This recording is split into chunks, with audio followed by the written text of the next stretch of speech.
আজকে সন্ধ্যাবেলা বেরিয়ে পড়েছি কি করতে জানো, কেক কিনতে। কিন্তু কেন, সেটাই হচ্ছে কিউরিয়াসিটি, দেখতে থাকো। কেকটা কিনতে কোথায় চলে যায়, টেস্ট অ্যান্ড বাইট। তো টেস্ট অ্যান্ড বাইট থেকে কেক কিনতে চলে গেলাম আর কেকটা কিনেও নিলাম।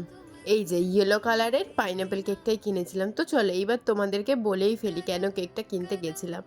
আমার 1K সাবস্ক্রাইবার হয়েছে ইউটিউবে, সেই আনন্দে কিনতে গেছিলাম। জানি এটা একটা ছোট্ট সাকসেস, কিন্তু আমার মনে হয় এই ছোট সাকসেসটা দিয়ে হয়তো জীবনে বড় সাকসেস পাবো। তো এইটুকুতে থেমে থাকলে হবে না, জানি না পাবো কি পারবো না, মানে পারবো কি পারবো না, চেষ্টা চালিয়ে যাবো। আর তোমরা আশীর্বাদ করলে তো নিশ্চয়ই পারবো। তো দেখো আজকে কেকটা আমি আর আমার মাকে দিয়ে কাটালাম, কারণ ভাবলাম যে কি, মাকে আমি জীবনে কোনোদিন কেক কাটতে দেখিনি, কারণ মায়ের জন্মদিন কবে সেটাই জানা নেই। ওই যে হয় না, ঘরে জন্ম হয় আর আসলে তার জন্মের তারিখটুকুও বাবা মারা জানে না, সেরকম আমার মায়ের মা মানে আমার দিদা মায়ের জন্মের পরেই মারা গেছিলো, তাই মায়ের জন্মের তারিখটাই জানা